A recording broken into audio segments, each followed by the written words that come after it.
Everyone, and I need you to bear with me because this is only episode 2 of Tech is Not Neutral, and I'm still trying to figure out how to make this work. But I did like going on and doing these one-offs, me just sitting down talking about something very specific in tech, and I just knew Kristen would be there right away. Hey, girl. And so today the topics that I'm gonna cover are Twitter bias, facial recognition software and AI, Facebook leveraging data for friends, and TSA Body Scanners. So that's where I'm gonna go today. And yes, I'm looking over here to read some of these articles and things I pulled. So we're gonna start with Twitter. There's a lot about Twitter. So this past week, Jack spoke at what's it called? Oh crap, it's slipping my mind. It's called oh wow, TED Talks. He spoke at TED 2019, and there are some things that he said that are really interesting and really telling. So we're just going to tell the story of Twitter this week. And again, this is in the context of tech is not neutral. And what I want to do with this show is, because what I see a lot is individuals highlighting one thing, or talking about something else, or an article comes out about something else, and people aren't connecting the dots. And I'm very good at connecting the dots. I'm very good at seeing the macro and the micro of things. And so when we don't connect the dots, we don't see how something, because we think in silos all the time. And so we need to think in systems. So think about if you eat something that you're allergic to, it affects your entire body. You could have hives. You could have respiratory issues. I mean, it could stop your heart. So that one thing is affecting a system. And this is why I want to do this show. It's because we're not seeing that these, what we consider or like to consider, because it's safe for us, it makes us not as uncomfortable, see these as one-offs, but they're not. So Jack was at TED Talk, and he wanted to talk about how they're changing the platform to be safer for. So he says, in an effort to make Twitter a healthier place. This is an article that I get, and I'll put all the links in below the. Once this is done, I'll start putting the links below the video so you can see them, and I'll be pinning these to my profile weekly. So in an effort to make Twitter a safer place, CEO Jack Dorsey said the company is looking to change the focus from following specific individuals to tracking topics of interest, a significant shift in the way the service operates. So I want to go over to another article that I was reading. It says, he knows that Twitter is broken and it's toxic and terrible, and that he and the team are planning to radically rebuild it. He reiterated all of this on the TED stage, explaining that he wants to rethink the behavior of what the site incentivizes. For instance, by probably getting rid of the like button and de-emphasizing follower accounts while emphasizing topical interests instead. Okay, Jack, you don't know what, God damn, dude. Oh my God, this is just such aggravating for me, because Twitter is a shit show. We know it's a shit show. It is my community though. And so how do I find people? I find people when people I know like something, or I go through look at who they're following or who's following them, and I'm like, oh, that's somebody of interest. I don't need you fucking with that, Jack. I don't need you. Can you solve the problems that bother me, that cause me harm? You taking away the like button is not gonna keep me and people like me and people in other marginalized communities safe. That is not our problem. You making this about de-emphasizing. I can get with de-emphasizing follower count, because I really don't pay attention to my follower count anymore, since I know that your platform is now has so many bots on there that it really doesn't matter who follows me. That I don't mind, but don't take that away from me. I just make it clear that your follower account may not mean what you think it means. It may mean that if you did a better job, Jack, there wouldn't be so doggone many bots on there that are in my I mean, when I spent one day going through suspicious accounts, and I'm going to let you know, if you following me and you have a private account, and I understand that that is your, for whatever reasons, if you follow my main Twitter account, I'm going to soft block you, because I cannot have, for my own safety, people who can see me and I can't see them. So that's why I soft block, which means I block you and I block you, so you can still see me, but you can't follow me, because I need to make sure I know who I can see what they have. That's the stuff I need, Jack. And also, I don't like the fact that people who have private accounts can follow me and I don't get any notification that they're following me. That's the stuff I need. I don't need you to change likes. I need likes. How do I know? Yes, dude, that helps me identify what my community is talking about, what they find important, what I need to do research on, where are their misunderstandings, that kind of thing. It gives me information. A like to me is not just some badge of, oh, this is great, no, it means something to people who are out here doing the real work. This is how we get information. We don't need you fucking with that. We just need you to keep us safe. So that was one thing. And then he said, so why was that important? Because Twitter remains filled with harassment, especially for women, people of color, and LGBT communities. Can you go to us and ask us what we need? And then he says what he's doing is fighting. He says his priorities: fighting abuse. The company has also stepped up its ability to proactively remove abuse without users having to report to Twitter. Twitter's automated systems now catch about 1% of abusive tweets. Okay, I'm just gonna, I don't give a shout out to white people, period, let alone a white dude. But Chad Lauder, with the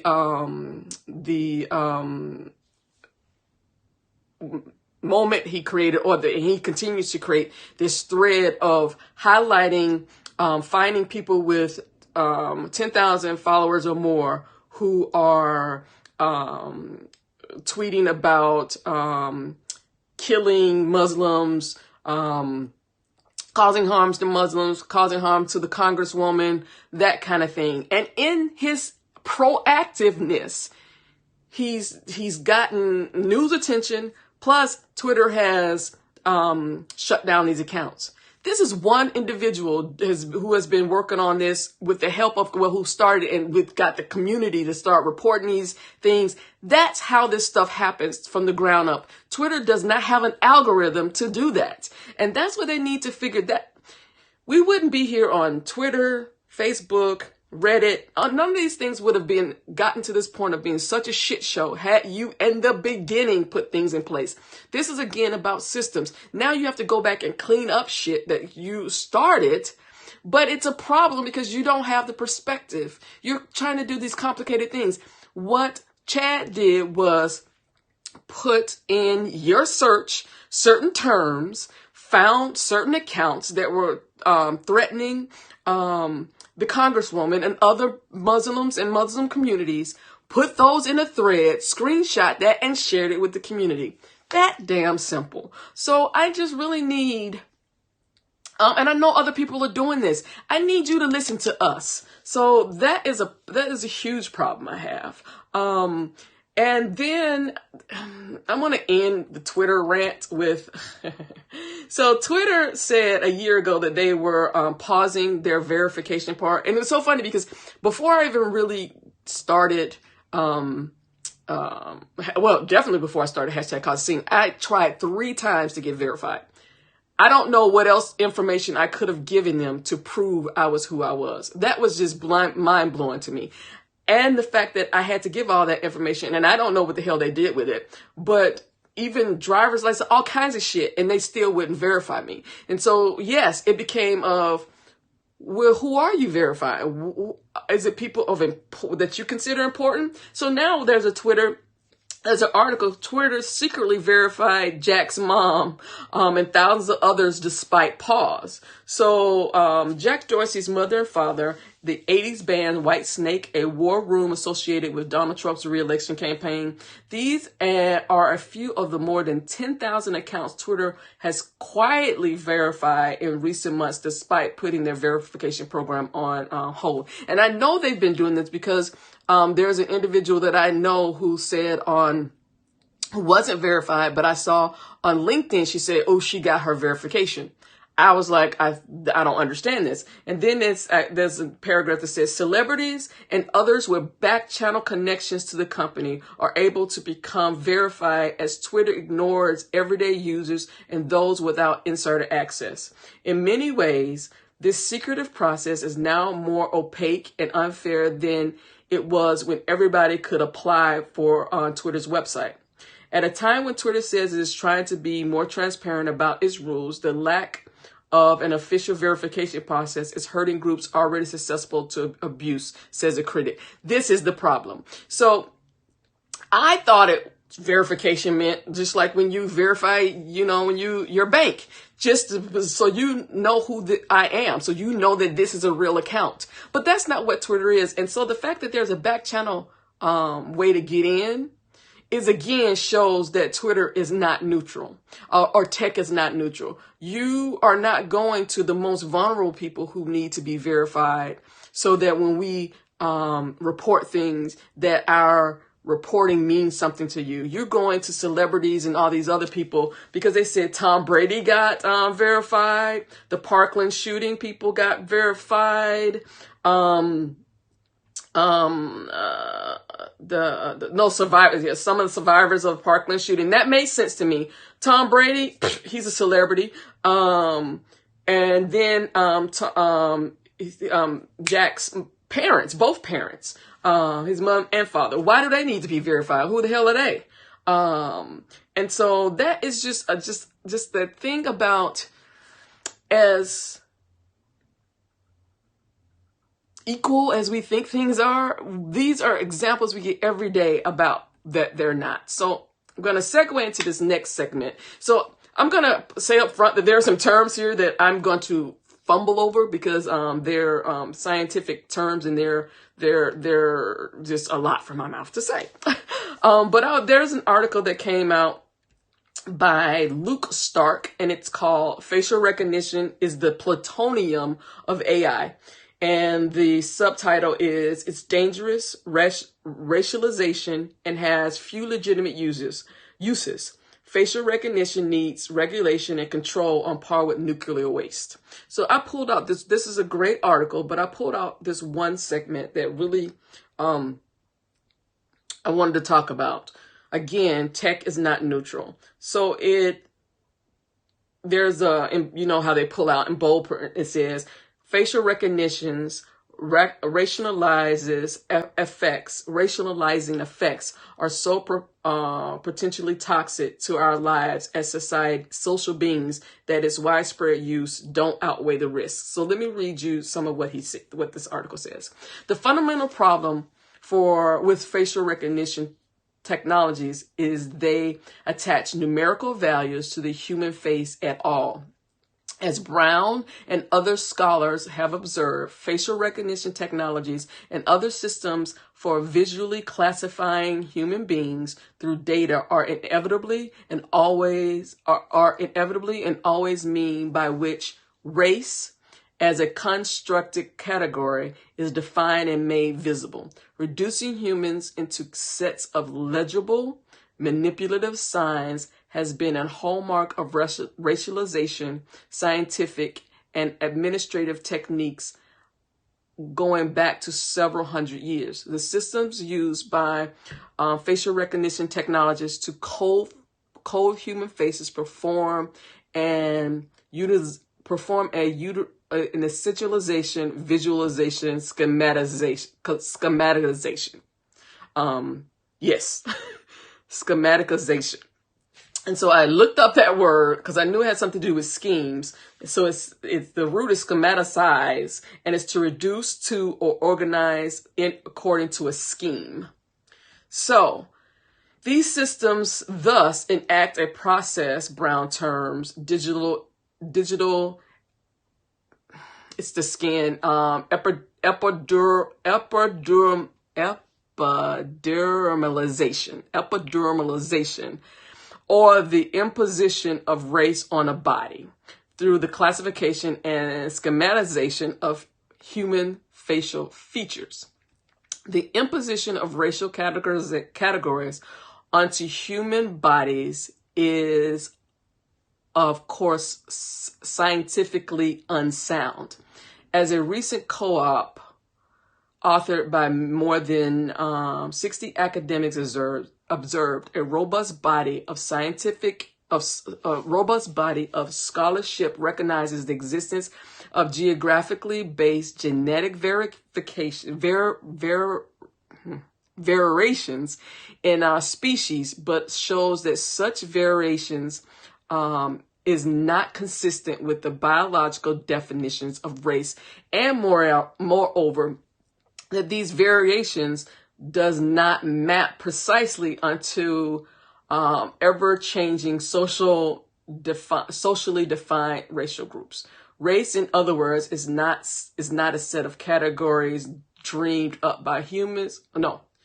Race, in other words, is a set of categories dreamed up by humans and perpetuated by human activity, including digital systems of classification. So basically, this just talks about, again, that race is some shit that people made up, and that we are now coding AI facial recognition software to identify made up science that will affect people. Now, if you don't have a problem with that, that's just crazy to me. And so then I want to go to this article about Microsoft. Microsoft turned down facial recognition sales on human rights concerns. Microsoft court recently rejected California law enforcement agency's request to install facial recognition technology in officers' cars and body cameras due to human rights concerns. Microsoft concluded it would lead to innocent women and minorities being disproportionately held for questioning because the artificial intelligence has been trained on mostly white and male pictures.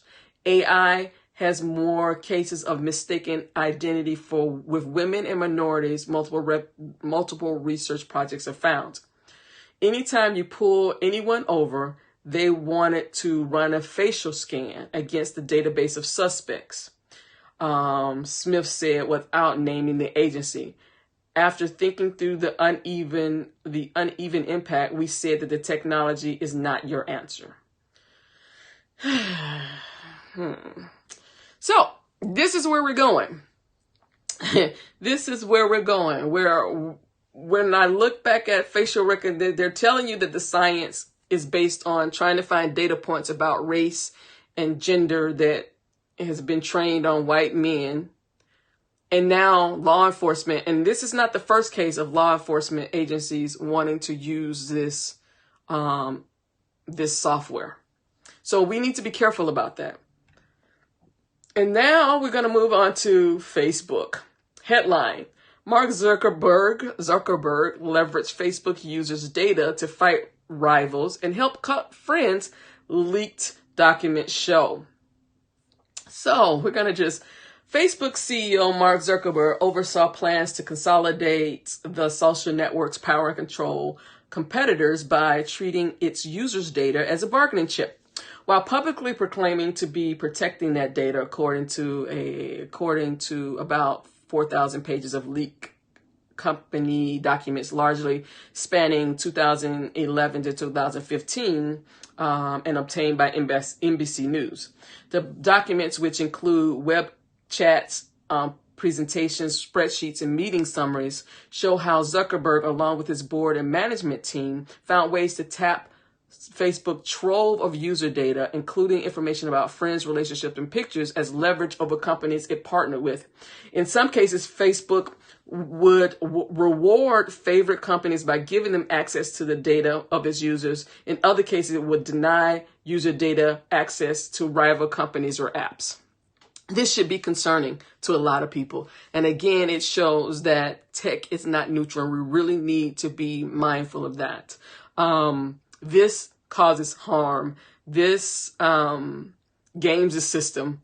And this is where tech is shooting itself in the foot and will be regulated by a group of people who don't even understand tech. That's another scary part of this. And so that is just a shit show. And I just realized, so let me talk about this TSA. TSA agents say that they're not discriminating against Black women, but their body scanners might be. Full body scanners at airports across the country frequently give false alarms to afros, braids, twists, and other hairstyles among Black women.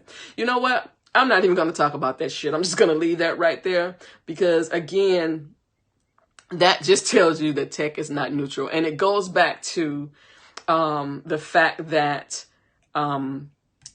the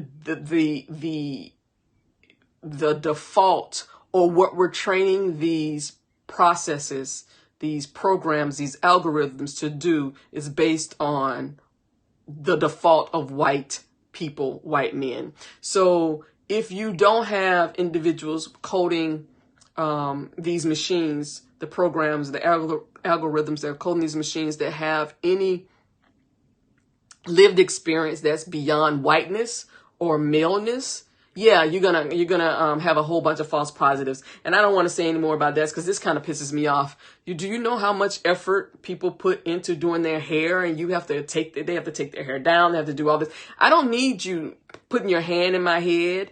That's disgusting. And it's also it harkens back to Black women not owning our own bodies. How white slave owners or whiteness has always treated us as property. So you putting your hand through my head to touch something or making me pick, then you're saying that I don't have agency over my own body just to go through this body scanner, and that should be concerning for people.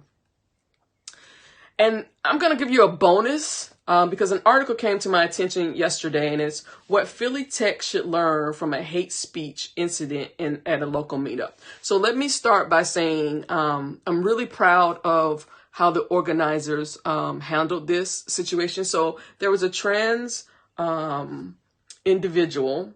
They used the pronoun they. So I'm going to say it's a non-gendered trans individual who gave a talk at the Philadelphia Meetup, JavaScript developers meetup. And this individual was invited to speak, and then they received the organizers, because on Meetup, if someone gives a feedback or asks a question, it goes to the entire group. So someone, and we're going to call him, his name is Scott O'Connor, gave feedback, nothing about your, wait a minute, hold on, let me go back. Okay, so let me give so dear organizers, Scott O'Connor says, I am a lifelong resident of Phoenixville and sign up to meet other JavaScript programmers in the region. It's a disgrace that such human indecency is being promoted and highlighted. Your drag show is not cute and promotes satanic values. I find it disgusting that you people would allow a transvestite man-child, the abomination of God, to perform in front of lifelong programmers. You are a disgrace to society. This is what my time and gas money is being wasted on, to see a waste of human life. And what is with the shared bathroom bullshit. Okay, so I really commend the organizers for what they did to address the concerns, and I'm just going to read the response. Nothing about your comment is acceptable, nothing, and that's in all caps. We've stated clearly in our code of conduct that we enforced it strictly. While the rest of us are here to learn from each other about JavaScript in a welcoming community, you chose to sink into your ignorance and hatefulness in the desire to be destructive. And so then they went to find out who this person is, but they deleted them. And it was probably a troll, somebody who's probably may have seen that this individual, Melody Starling was going to be speaking. Who knows what the circumstances why this person came to this thing. But this is something I want you to think about, because that right there is why tech is not neutral. And going back to last week, tech is not apolitical. It is not apolitical. We all come into these spaces with our own beliefs, our own ideologies, and in creating safe spaces for marginalized people, particularly people who've been targeted, who are consistently targeted. As organizers, I need you to really think about their safety. Not just their psychological safety, because that's what we talk about now, but in our current culture with, people in the highest office of this land, giving what seems to be a sanction to harm other individuals, we really need to think about what that means when we invite people from marginalized communities to our events. Have we thought about their physical safety? Because most of these events are open to anybody. We don't have security. We don't have metal detectors. We don't have anything. We really need to start thinking about this. And this is something I also am thinking about in my conference, #CauseAScene.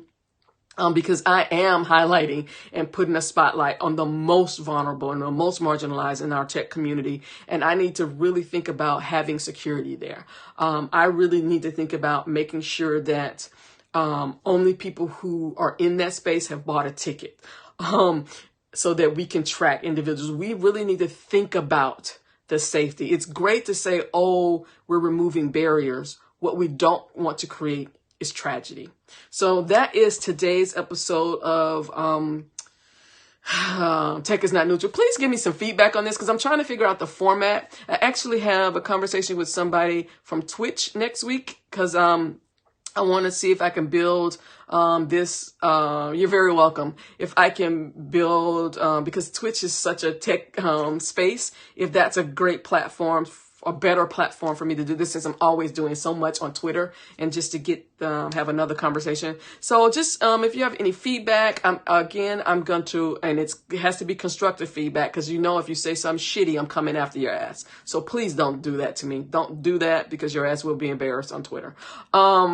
But I'm going to put the links to the articles that I looked at here below this video.